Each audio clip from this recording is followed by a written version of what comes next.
Welcome to Ryan's Running Reviews in partnership with Roadrunner Sports, and today we're taking a look at the completely redesigned HOKA Mach X2.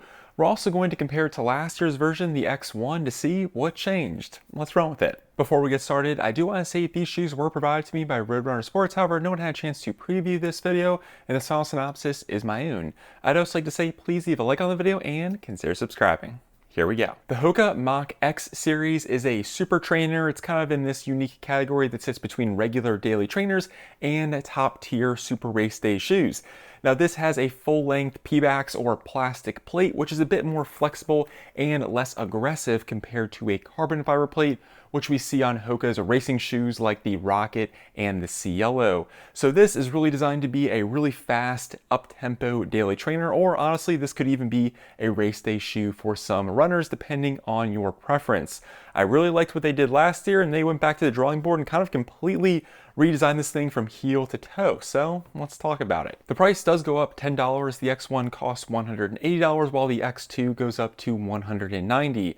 However, the weight does come down just a bit. The X1 weighed 9.4 ounces for a US men's size 10, while this year the X2 only weighs 9.2, which is pretty good for this super trainer category. However, the biggest change comes with the amount of stack height in the midsole. The X1 had 39 in the heel and 34 in the forefoot for that classic 5mm HOKA drop that most of their shoes have, while the X2 gets 5 more millimeters compared to the X1. We have 44 in the heel and 39 in the forefoot for that same 5mm drop, which means we have the same amount of stack height in the forefoot on the X2 as the heel on the X1. So they really beefed things up, and I will say it is definitely noticeable. The midsole on the Mach X2 has been redesigned, although the underlying general idea is the same compared to what we saw on the X1.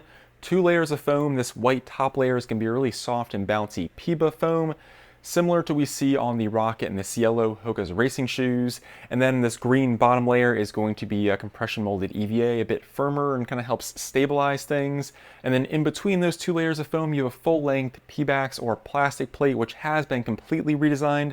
I'll put the pictures on the screen so you can see the difference between the 2 plates. It becomes a bit more substantial. I think they kind of beefed it up to help with the overall stability. Also added some mini stability wings towards the front lateral side. So the plate does get a bit bigger, the midsole gets much larger, but the overall, again, general setup is kind of the same like we saw last year. Now, again, 5 more millimeters of stack height, and I do have to say I think this Mach X2 midsole feels noticeably softer and bouncier. And then the other thing that they really did change between these 2 shoes is the overall geometry.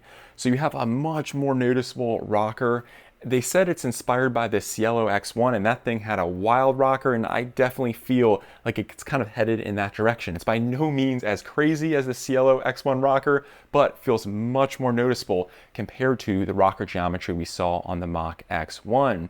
I'll also say I think the bottom layer of compression molded EVA foam on the Mach X1 felt a bit firmer, and with its smaller stack height, the Mach X1 does feel more stable. You do have a little bit more just general squish with the updated compression molded EVA, at least in my opinion, and that could be just because you have even more foam in the heel. But I do think that the Mach X2 is less stable compared to the prior version. With this newest update, it definitely feels like HOKA is pushing the Mach X2 closer to the racing shoe category than it is to the regular daily training category for all the reasons we talked about before: the bouncier midsole, the much more aggressive rocker geometry, and the overall reduction in weight. This is definitely the faster of the 2 Mach shoes. I'll also say this green compression molded EVA foam, which is supposed to stabilize things, is fairly soft on its own. This is not the most stable super trainer I've ever used. I think the Mach X1 was significantly more stable when you kind of put these 2 next to each other. I like the Mach X1 for the slower paces, but really for those up-tempo runs or kind of those race day efforts, I think the Mach X2 definitely takes the cake in that category. Something I really liked about the Mach X1, and I'm happy to see they kept on the Mach X2, is a really plush and bouncy forefoot sensation. With the overall relatively lower drop and the amount of PEBA foam you have directly under your forefoot, you have a really pleasant front half of the shoe. Some trainers become a bit kind of thin as you get towards the front of the shoe, and that is not the case here. You have a really well cushioned forefoot ride. Moving on to the uppers, both shoes did fit true to size for me. However, the upper on the Mach X2 feels more like a racing upper, and the upper on the Mach X1 feels more like a daily trainer upper. We have a Creel Jacquard mesh here. It's kind of similar to what we see on the Mach 6 and the Clifton. The tongue is really thin with a large foam block down the middle. I really like that. That was a nice touch. The tongue is gusseted as well. And then the heel counter is rather traditional, moderately stiff with a light amount of padding. Really liked the lockdown and fit of the Mach X1. And then going over to the Mach X2, they try to make it, in my opinion, too much like a racing shoe. The heel counter is incredibly flimsy. There's not much here. It's a very minimal heel counter. There are two small foam blocks on the inside that give you some padding, but I wasn't able to get the best lockdown. I kind of wish they went with a more traditional setup like we saw previously. The tongue is also paper thin. There's no foam blocks here. It is gusseted. I do wish they kind of added the foam block like we had last year. And then the upper material itself is this really open mesh. You can see directly into it. It is very breathable, feels very much like a racing upper. If I had to pick, or at least in a perfect world, if I had to kind of pick and choose on my favorite pieces, I wish they kept the tongue and heel counter the same, and then they changed it to this new open mesh like we see on the Mach X2. I think that would be kind of the perfect dialed in setup, because this is a super trainer and not a super race day shoe. It's okay to add a few pieces to kind of increase the weight. I think that's okay for this particular category. I just didn't necessarily love the flimsy heel counter, and I do miss my foam block directly down the center of the tongue. Moving on to the outsoles, there's a couple things I do want to point out. The overall traction felt the same. However, the Mach X1 is ever so slightly wider in the forefoot and heel section, which I think makes sense because it just feels more stable in general.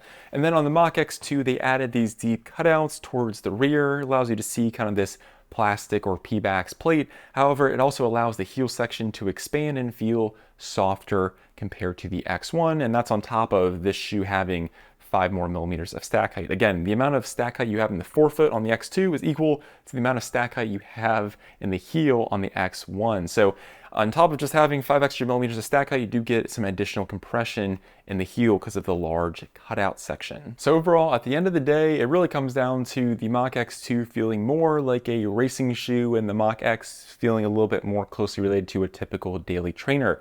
I really do like both shoes. The Mach X2 becomes significantly softer, bouncier, has a much more aggressive rocker geometry, and really the only thing I didn't necessarily love about it is the heel counter and the tongue. I kind of wish they used a similar setup to what we saw on the X1. However, the updated mesh is so open. I love the breathability. I think it does a great job.